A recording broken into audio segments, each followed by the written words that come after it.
1,000 gold coins for her! The voice thundered across the Shadowfen exchange, silencing the cacophony of shouts and clanking chains. Rowena lifted her gaze, a weathered parchment, calculating in mere seconds. Who possessed such vast wealth to squander upon a skeletal thrall? Her mind processed probabilities when a stranger's amber eyes met hers. The air shifted. Something awakened within her breast, a sensation her meticulous calculations could not elucidate. Would this man prove her deliverance, or merely another form of captivity? Like this, if you too would be speechless before such an exorbitant sum. And tell me in the comments, where are you watching this story? The scent of acrid rain and wet fur permeated every fiber of the atmosphere within the Shadowfen exchange. It was a neutral territory where morality was weighed on a rusted copper scale and sold by the pound to the highest bidder. Rowena, burdened by merely 19 years etched with invisible scars, trembled not from the biting cold that penetrated her tattered garments, but from the relentless deluge of probabilities her mind incessantly computed. 70% likelihood of being dragged to the grimy docks of Tacoma, where her fragile frame would be fractured into smaller pieces each night. 20% for forced labor in the Bitterstone quarries, where workers' lungs endured but a few seasons before dissolving into blood and tears. And a mere 10%, a cruel margin of hope, for a swift demise that would spare her from both fates. Her slender fingers, etched by chains that had left permanent furrows in her pale skin, quivered as she adjusted the rags that barely concealed her body. Mathematics was her sole refuge. Numbers neither lied, nor betrayed, nor promised false tomorrows. They simply were, pure and immutable as the stars she once meticulously counted during sleepless nights. The auctioneer, a man whose golden teeth gleamed like beacons of avarice in a visage seemingly carved from stone and malice, shoved her forward onto the rotting wooden stage. His heavy boots echoed hollowly against the planks that groaned beneath any weight, like bones poised to shatter. Behold this rarity. His voice sliced through the air like a rusted blade. A traveling circus aberration, the girl who can cleave entire empires into mental fractions, who discerns patterns where others perceive naught but chaos. The crowd erupted in harsh laughter, a sound that coiled around Rowena's neck like a noose. Faces distorted by years of violence and greed observed her with the same detached interest they would afford a wounded animal, curious to ascertain how long it would take to perish.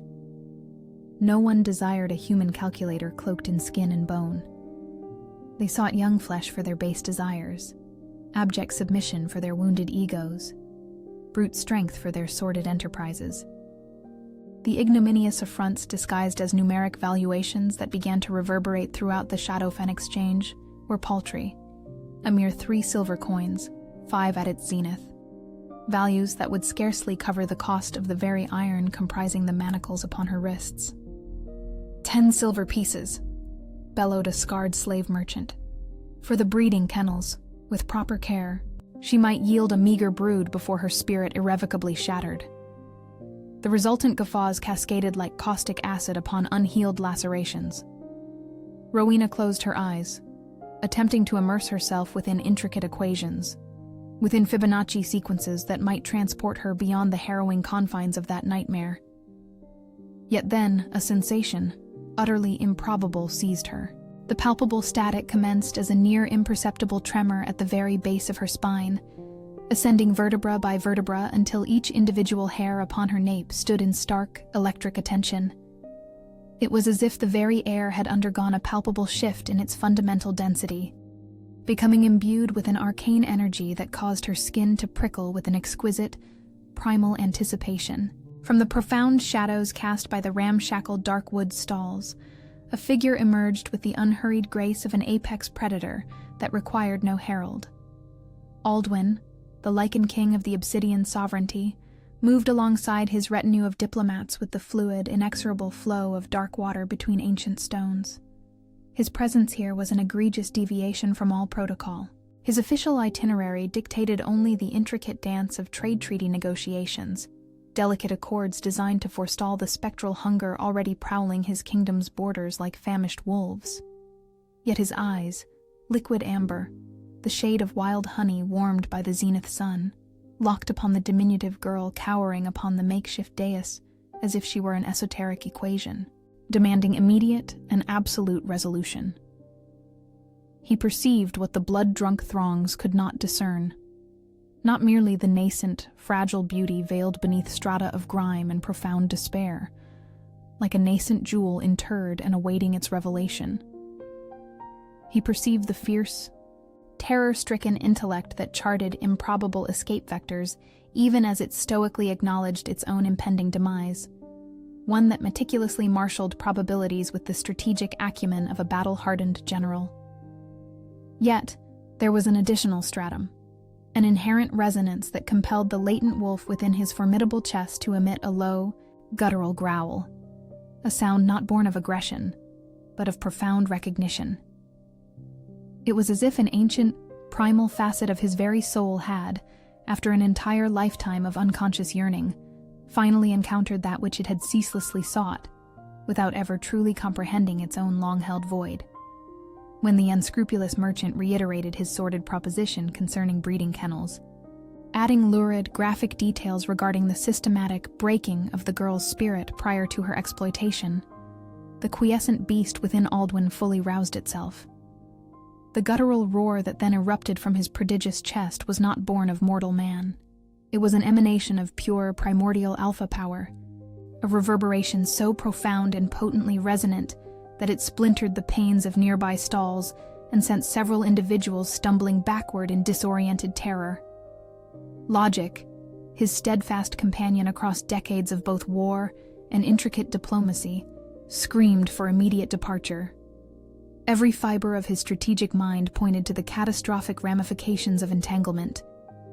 Yet, something more primal than reason, deeper than the political machinations he meticulously navigated, whispered that she held the key to enigmas he knew not existed. In an impulse that defied every political maneuver he had painstakingly crafted for months, every vestige of caution that had sustained his kingdom through years of unrelenting conflict, Aldwin stepped forward. His voice, when it finally cleaved the tense silence like a blade through silk, bore an authority that stilled the very breath of even the most seasoned merchants. 1,000 gold coins for her. The ensuing silence was so absolute that the whisper of a falling leaf might have resonated like thunder. 1,000 gold coins. The sum was astronomical, beyond imagining, sufficient to acquire an entire ducal territory, with its lands, its liegemen, its stone keeps. Not a skeletal thrall who appeared poised to shatter should one breathe too near. The auctioneer stammered. Avarice and incredulity waged a visible war upon his scar-hewn countenance. His hands trembled so violently that he nearly dropped the wooden gavel he wielded to seal such transactions. 1,000. 1,000 gold coins? He repeated, as if the words were wrought of glass, threatening to splinter if not handled with exceeding care. Aldwin offered no verbal rejoinder. Instead, he raised a hand, executing a nearly imperceptible gesture toward one of his guardsmen. The man approached, bearing a heavy leather satchel that seemed to bear the very weight of the world. When Aldwin flung it at the auctioneer's feet, the clatter of gold against the decaying timber resonated as a final, immutable decree. The golden metal partially spilled forth from the satchel's aperture, each coin ensnaring the dim afternoon light, reflecting it like nascent, miniature suns. It was undeniable. The gold was authentic, weighty, beyond counterfeiting, yet Aldwin's declaration remained incomplete. He did not approach his acquisition as lesser men might, nor did he touch or scrutinize her as if she were mere chattel. Instead, his voice once more cleaved the air, this time directed precisely at the auctioneer, still ensnared in stupor. "Unbind her, now." The shackles that bound Rowena's delicate wrists were removed with an urgency verging upon panic. The cold metal had etched profound marks into her skin, crimson furrows that narrated months of grim captivity. When at last unencumbered, her legs threatened to buckle beneath their own meager weight. It was then that Aldwin performed an act wholly unanticipated. He divested himself of his own black wolf pelt cloak, a magnificent garment lined with gilded silk, redolent with the scent of wild pine and distant tempests. Without uttering a single word, he draped it about Rowena's trembling shoulders, veiling her partial nakedness with a solicitousness that starkly contrasted with the market's innate brutality. The cloak's aroma, damp earth, wood smoke, and an indefinably masculine essence that caused a peculiar tightening in her gut, enveloped Rowena like a palpable bastion. For the first time in months, she experienced security. It was a sensation so alien, so utterly beyond the lexicon of her emotional understanding, that it nearly provoked tears. Throughout the arduous journey back to the Obsidian sovereignty, the tension within the armored carriage hung so palpably it could have been rent by a blade. Rowena huddled in a recess, still enshrouded in the Lycan king's cloak, as she endeavored to process the improbable upheaval her existence had undergone. Aldwin maintained a deferential distance, yet she occasionally perceived his gaze upon her, scrutinizing her as an intricate enigma he was resolved to decipher. He did not treat her as a recently acquired chattel. There were no brusque commands nor veiled menaces. Instead, he maintained a frigid and professional remove that, in some inexplicable manner, offered her more solace than any feigned benevolence might have.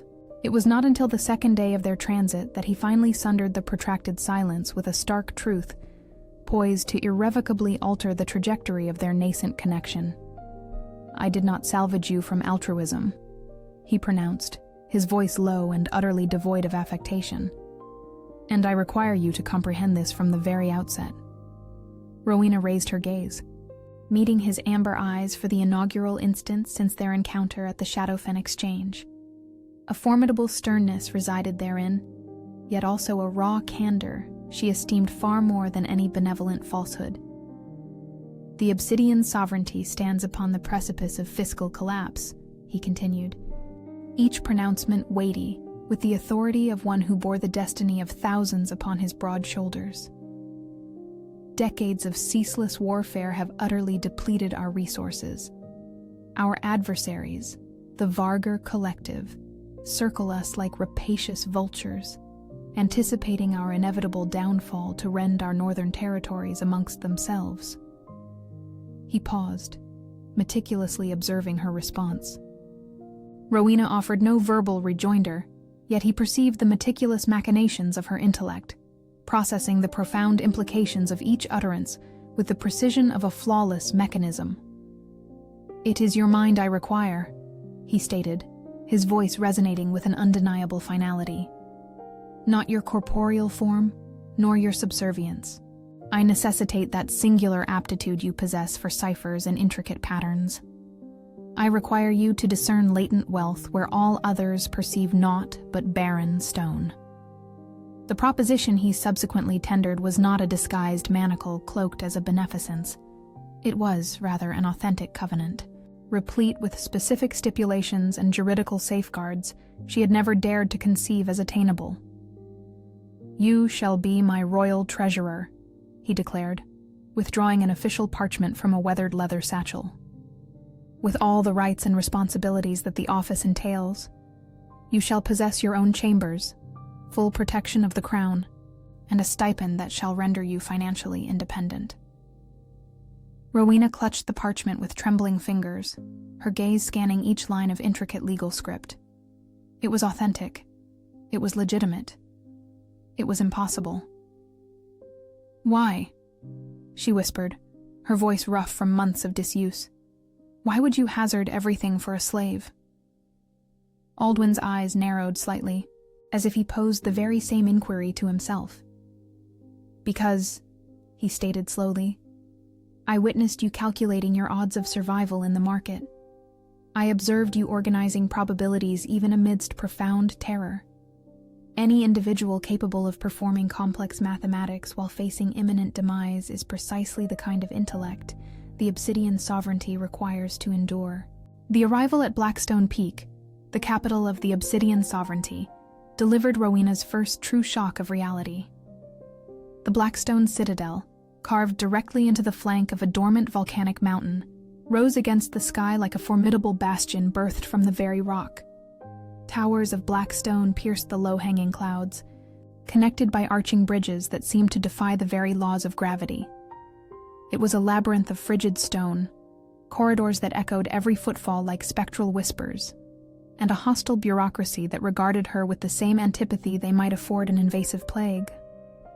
The architecture itself appeared designed to intimidate, ceilings excessively high to afford comfort, windows narrow like suspicious eyes, and a pervasive sense that every stone had absorbed centuries of clandestine secrets and deep-seated conspiracies.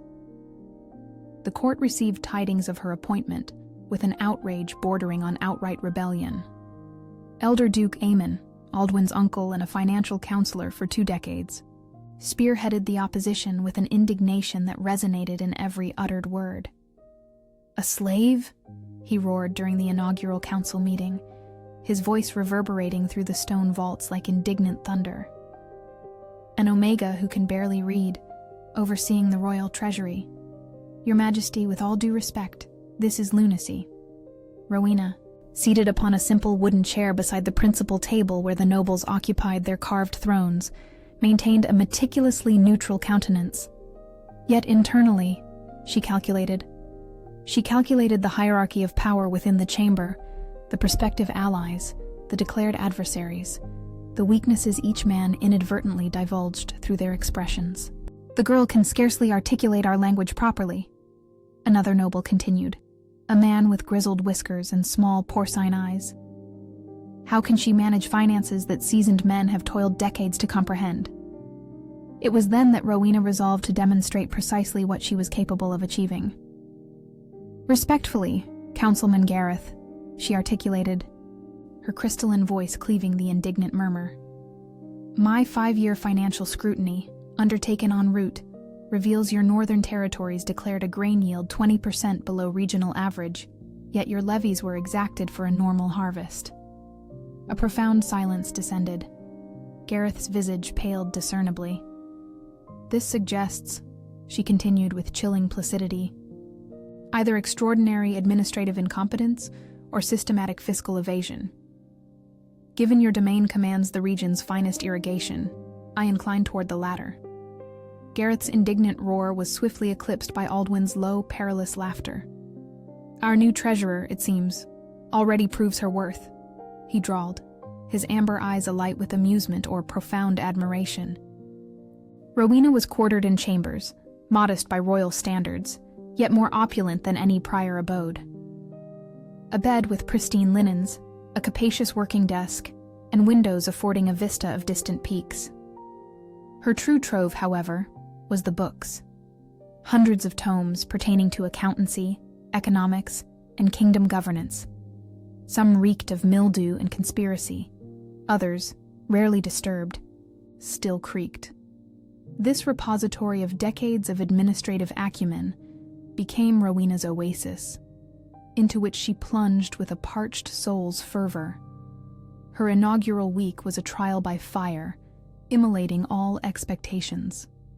The figures not merely failed to reconcile, they wove a narrative of corruption so elaborate and systematic, she initially surmised her own methodology was flawed.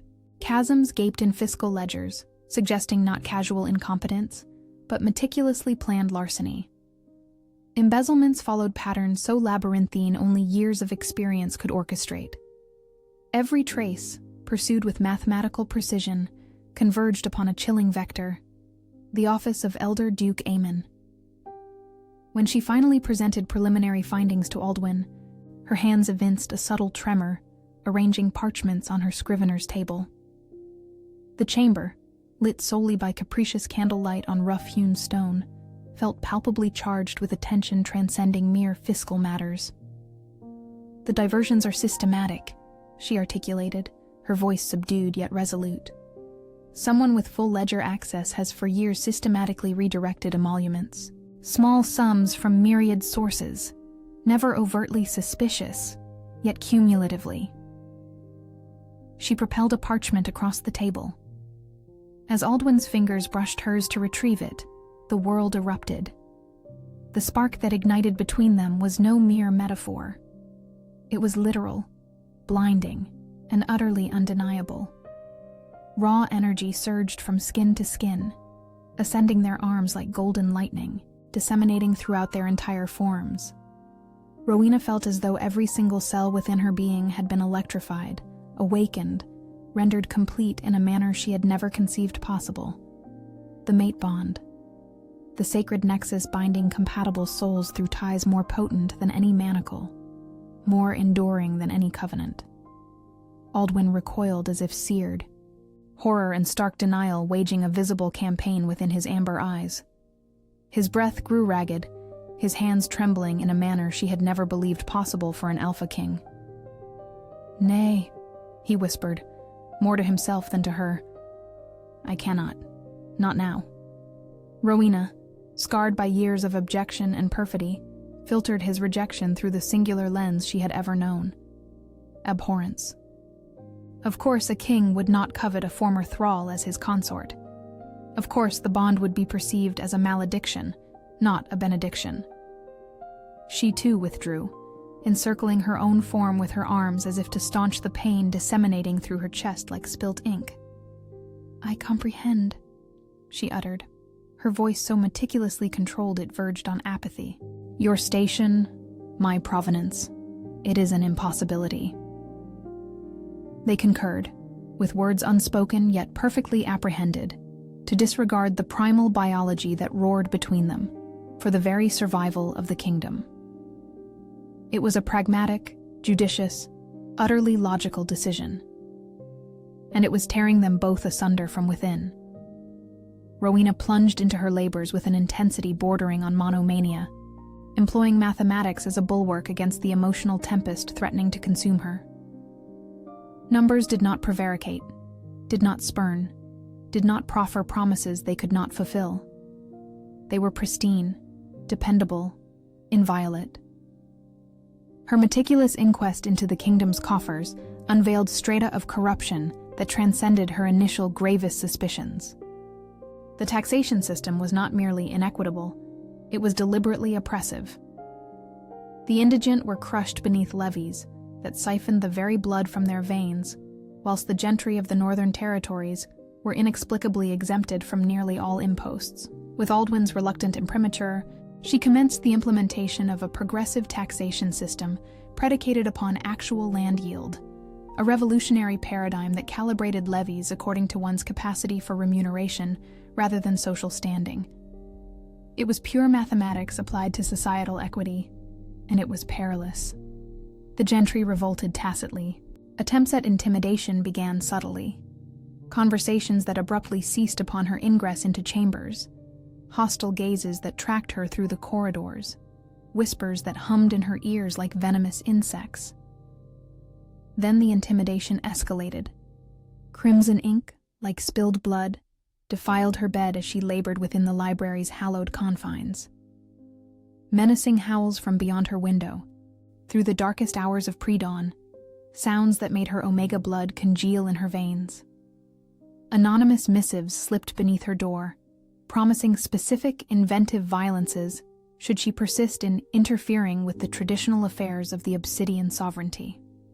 Aldwin, discerning the escalating peril through reports from his guardsmen, rendered a decision that tormented them both. He relocated her to chambers contiguous to his own, ostensibly for operational efficiency and adequate protection befitting a royal functionary. The enforced proximity proved an exquisite torment for them both. Her scent, wild lavender commingled with fresh parchment and resolute determination, permeated the very air, assuaging his inner beast in a manner that left him disquieted and hungering for that which he dared not permit himself to desire. His presence, potent and protective from beyond a wall far too thin, imbued her with a sense of security she had not known in years, a terrifying sensation for one who had learned that safety was a cruel fabrication whispered by predators. They forged a meticulous regimen of circumvention, separate times for meals, meetings conducted solely in the presence of others, conversations meticulously confined to the strictly professional. Yet the mate bond ceaselessly whispered between them, a golden filament of necessity that stretched but would not rupture. In the third month, the first seismic revelation shattered the very bedrock of all she believed concerning her predicament. She was perusing the clandestine ledgers Aldwin maintained within his private study, records he had at last permitted her gaze after weeks of astounding fiscal remediation, when she discerned a truth that sent a chill through her veins. The 1,000 gold coins he had expended for her at the Shadowfen exchange were no exhibition of limitless wealth, nor a calculated investment. They constituted, quite literally, the entire residue of the royal treasury. Aldwin had utterly depleted the Obsidian Sovereignty's coffers to procure her. Every single gold coin, every shard of silver, every vestige of wealth amassed across generations had been gambled upon a singular, impetuous decision made within a slave market. He had been dissembling about the power and solvency of the Obsidian Sovereignty all along. The kingdom was not merely in fiscal crisis, it was utterly bankrupt, completely, wholly, irredeemably shattered. Should international creditors learn, should neighboring kingdoms apprehend the veracity, they would invade within a week, parceling the territories of the Obsidian Sovereignty amongst themselves like vultures feasting upon a carcass. Rowena confronted him that very eve, erupting into his study sans ceremony, ledgers clutched in hand, a conflagration of fury blazing within her parchment-hued eyes. "You expended everything," she articulated, her voice trembling with emotions she could not readily name. "Every coin, the entirety of your people's future. For what purpose?" Aldwin lifted his gaze from the documents he scrutinized. For the first time she knew him, the royal control's veneer utterly disintegrated. What she perceived beneath struck her like a physical blow. Raw vulnerability, ill-disguised desperation, and exhaustion so profound it seemed to permeate his very soul. "Because," he articulated slowly, each word a visible burden, "I discerned something in your eyes at the Shadowfen exchange, something that conveyed you were the singular individual capable of salvaging my people, and I was compelled to wager upon you." He rose, moving to the casement overlooking the mountains where his people struggled for survival amidst dwindling resources. "I knew it was folly. I imperiled everything on sheer intuition. But I also comprehended that without you, the Obsidian Sovereignty would slowly perish piece by piece until naught but stone and memory remained." This admission fundamentally altered their dynamic. Rowena was no longer a mere employee, even a valued one. She became a co-conspirator in the kingdom's greatest secret, an accomplice in a gamble that could entirely preserve or irrevocably obliterate all he cherished. They labored together with an intensity bordering on religious fervor. Nights were spent poring over maps and ledgers, calculating trade routes and investment avenues, seeking fissures in the continental economy they might exploit. Rowena ascertained her numerical proficiency transcended mere intellect. During an arduous session, as she strove to discern patterns in stochastic commercial data, an extraordinary phenomenon manifested. The lines of figures on parchment began to emanate a soft luminescence, reconfiguring before her astonished gaze into arrangements revealing connections she had never conceived possible. "Do you perceive this?" she whispered, pointing to the parchment. Aldwin inclined closer, and she felt his warmth radiating against her back, his breath subtly stirring her loose hair. "What do you perceive?" he inquired, his voice low and concentrated. "Magic," she breathed. "The numbers. They are revealing arcane power to me." Subsequent research unveiled a verity that would irrevocably transmute her self-perception. Rowena was a Silver Moon descendant, a scion of a nearly extinct Omega lineage, possessing the preternatural gift to apprehend ley lines of magic and probability as mathematical equations. This elucidated her lifelong aptitude with numerical computations. It was not mere innate intellect, but a formidable arcane endowment permitting her to discern patterns and interconnections existing beyond quotidian perception. She could trace energy currents through the economy, as others charted rivers on maps. She began to wield this newfound prowess not merely for fiscal matters, but to prognosticate harvests by discerning the arcane patterns in the very earth to anticipate troop movements through the currents of energy that coursed along the borders. Prosperity commenced its slow, deliberate return to the Obsidian sovereignty, unfolding with the guarded grace of a verdant shoot emerging from long barren soil. Yet, prosperity, a gilded lure, invariably ensnared unwanted notice. Elder Duke Aemon observed these burgeoning transformations with a mounting disquiet. Decades of meticulously woven machinations, intricate webs of financial malfeasance that had swollen his coffers beyond the wildest imaginings, were being systematically unraveled, thread by meticulous thread, by Rowena's relentless competence. He orchestrated his riposte with the identical precision he had deployed for years in plundering the kingdom. During the Blood Moon Festival, when the entire court convened for the annual observances, Rowena was formally arraigned, accused of sorcery, and of having bewitched the Lycan king. The fabricated evidence proved sufficiently compelling to sow seeds of doubt, even within sagacious minds. Altered ledger books, which cunningly misrepresented her calculations as mystical rituals, bribed witnesses who swore to have beheld her conversing with unseen spirits, and even magical artifacts meticulously planted within her chambers, all converged to weave a convincing tapestry of deception. "She has enchanted our king," Aemon declared before the assembled court, his voice imbued with a feigned, righteous indignation. "Behold the profound alteration in him since her advent, obsessed with her figures, heedless of seasoned counsel, rendering decisions that desecrate our sacred traditions."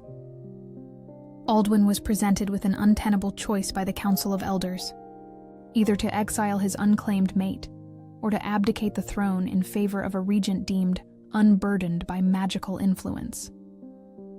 It was the moment when the last vestiges of his professional detachment finally shattered. "Enough," Aldwyn roared, his voice reverberating through the stone vaults like divine thunder. The sheer force of his alpha power caused windows to tremble, and several individuals to recoil instinctively. He rose from his throne, descending the steps with a predatory grace that served as a stark reminder to all within the chamber that he was no mere monarch. He was a primal alpha, a force of nature cloaked in human guise. "You wish to speak of sorcery?" he intoned, his amber eyes igniting with an inner luminescence that compelled numerous nobles to swallow hard. "Then let us discourse upon the veritable magic that has transpired here." He halted before Rowena, who stood resolute in the center of the hall, ringed by guards, yet devoid of fear in her gaze.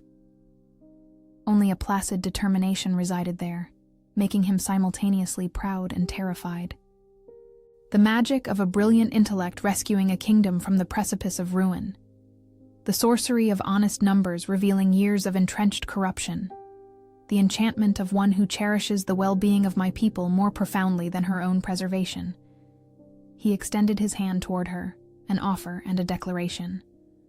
"Rowena of the Obsidian sovereignty, I claim you before all as my chosen mate, my equal, my queen." The shock within the chamber was palpable. A royal alpha claiming a former chattel as his mate was not merely unprecedented. It stood in direct defiance of the archaic laws of royal succession. "Your Majesty," Aemon articulated, his voice trembling with genuine astonishment. "This is the statutes." "The laws," Aldwyn stated, his tone frigid, "were penned by men who never confronted the annihilation of all they held dear. I am the Lycan king of the Obsidian sovereignty, and I shall forge my own decrees now." Yet this triumph exacted a brutal toll. To definitively substantiate her innocence against accusations of witchcraft, Rowena was compelled to submit to the truth test, an agonizing ritual wherein ancient magic immolated falsehoods from the very skin of the afflicted.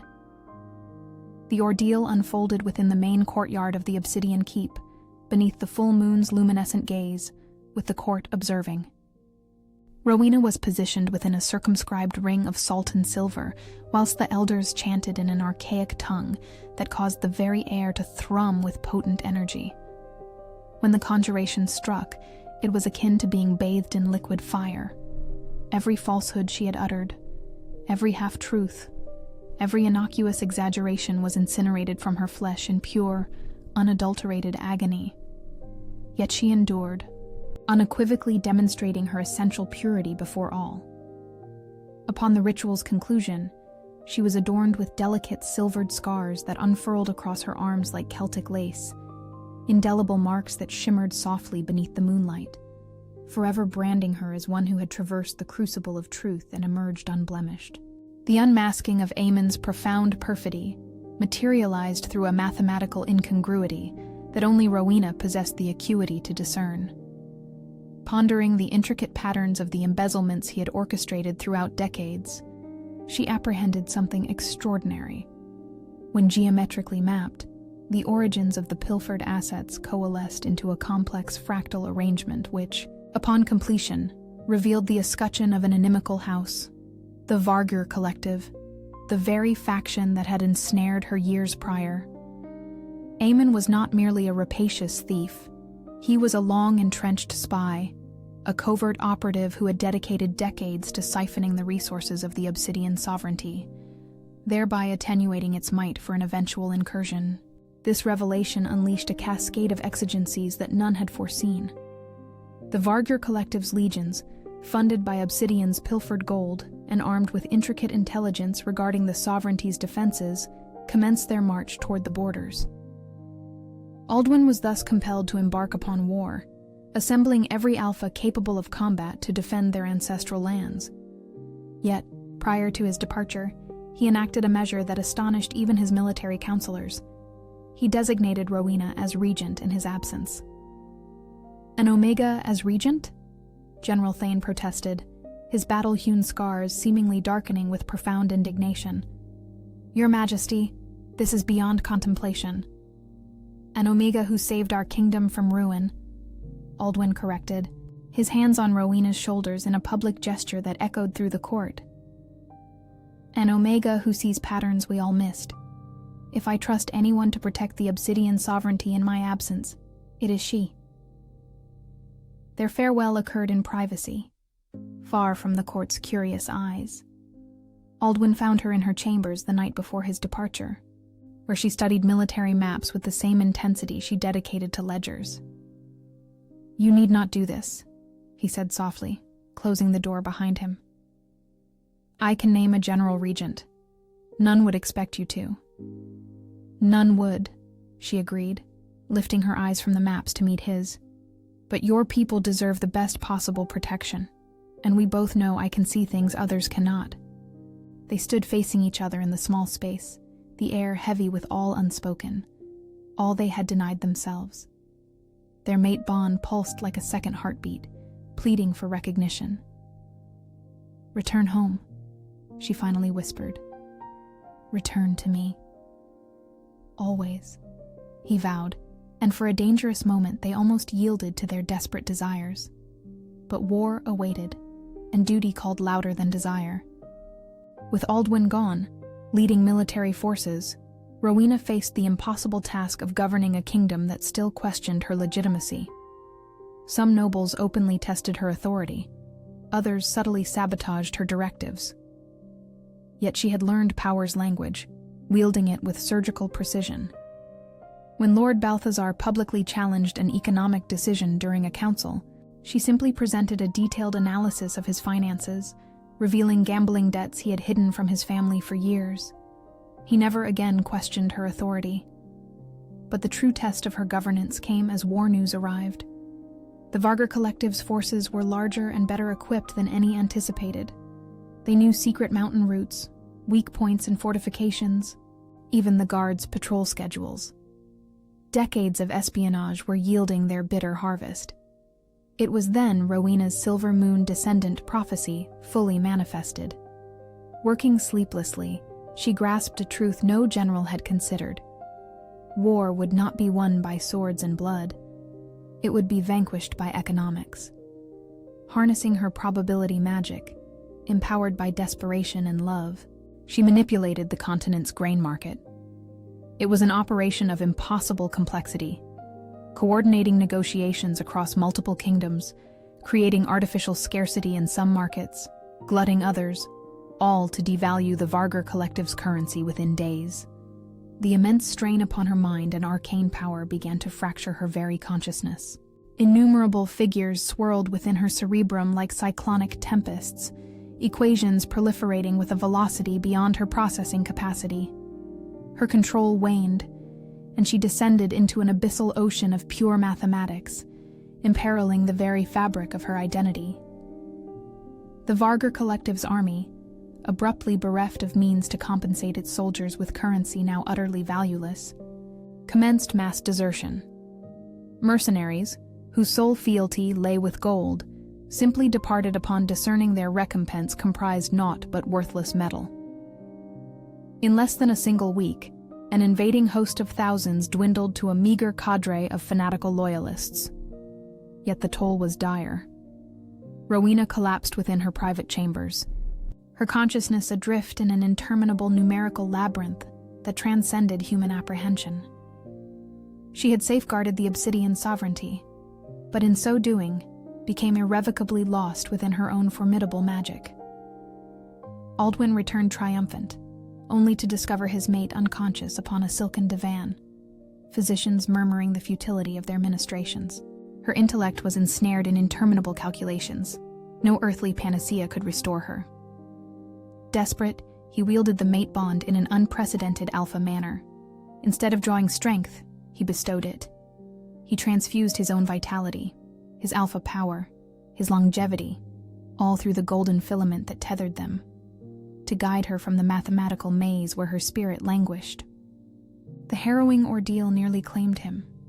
Day after day, he vigilantly remained by her bedside, ceaselessly pouring his life force as she struggled to reclaim her selfhood. His sable hair streaked with premature silver, profound exhaustion etched his visage, and his physical prowess visibly diminished. When Rowena finally awakened weeks subsequently, the world had profoundly shifted. She was neither the terror-stricken chattel of the Shadowfen Exchange, nor merely the proficient royal treasurer she had become. She was the Silver Queen of the Obsidian sovereignty, the formidable savior who had vanquished an entire army without shedding a single drop of enemy blood. Aldwin, now bearing premature gray streaks chronicling his immense sacrifice, knelt beside her bed as her eyes opened. His initial pronouncements were characteristic, pragmatic, acutely focused upon the kingdom.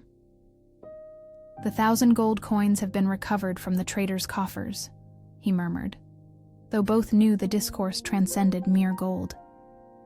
"And what is the true valuation?"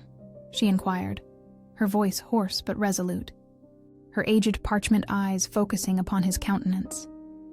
He then smiled, the inaugural genuine manifestation of joy she had witnessed on his face since their fateful initial encounter. "Infinite," he declared with profound simplicity. The Lycan caste system did not undergo a sudden metamorphosis. No dramatic edicts were proclaimed, nor were sanguinary insurrections incited. Instead, its rigid foundations commenced a gradual, inexorable dissolution, eroded by the singular testament of an Omega who had discerned her inherent value, a metric that utterly transcended any artificial stratum society had endeavored to impose upon her. Nobles who had previously held her in disdain now ardently sought her counsel. Merchants from distant sovereignties journeyed to Obsidia specifically to engage in commerce with the calculating queen, whose innovative acumen had irrevocably reshaped continental trade. Children from every societal stratum, irrespective of their birthright, commenced their studies of mathematics, galvanized by the compelling chronicle of one who had wielded mere numerals to salvage an entire kingdom. At her official investiture, Rowena donned a circlet of unadorned silver, its luminescence mirroring the muted hue of her truth-test scars. She stood resolutely alongside Aldwin, not relegated to his shadow, nor presented as a mere chattel or emblem of triumph, but rather as an unequivocal equal. During the solemn ceremony, when the moment arrived for the traditional vows of fealty exchanged between royal consorts, she introduced a profound emendation, one destined to reverberate throughout the annals of history. "I pledge," she articulated, her voice, resonant and pellucid, traversing the expanse of the coronation hall, to employ my intellect not for the acquisition of power, but for the pursuit of justice, not for the avarice of personal gain, but for the establishment of equitable foundations, and to perpetually compute the intrinsic worth of every single life within my kingdom as infinitely precious. Aldwin, when his designated moment arrived, appended his own solemn oath. "And I vow never again to gamble the future of my populace upon the capricious currents of impulse," he declared, "but rather to consistently place my unwavering faith in the formidable power of an incandescent mind guided by a righteous heart." They sealed their sacred vows not merely with the traditional embrace of a kiss, but with a profound joining of hands that caused the very air encircling them to scintillate with a soft auric magic, their mate bond finally acknowledged and celebrated with public reverence. In the subsequent years, the Obsidian sovereignty garnered renown not for its martial triumphs, but for its pioneering economic ingenuity. Rowena's progressive taxation system was widely adopted by neighboring sovereignties. Her sophisticated methodologies for analyzing arcane patterns revolutionized continental commerce. And her extraordinary narrative, that of the trafficked Omega, transmuted into Queen, through the formidable agency of mathematics, galvanized successive generations of nascent minds, imbuing them with the immutable truth that true value could neither be transacted nor bartered, but solely unearthed and assiduously cultivated. Yet perhaps the most profound legacy bequeathed was of a more elemental nature. The irrefutable attestation that two hearts, intersecting at the precise confluence of time and circumstance, possessed the singular capacity to collectively compute resolutions for dilemmas once deemed utterly intractable.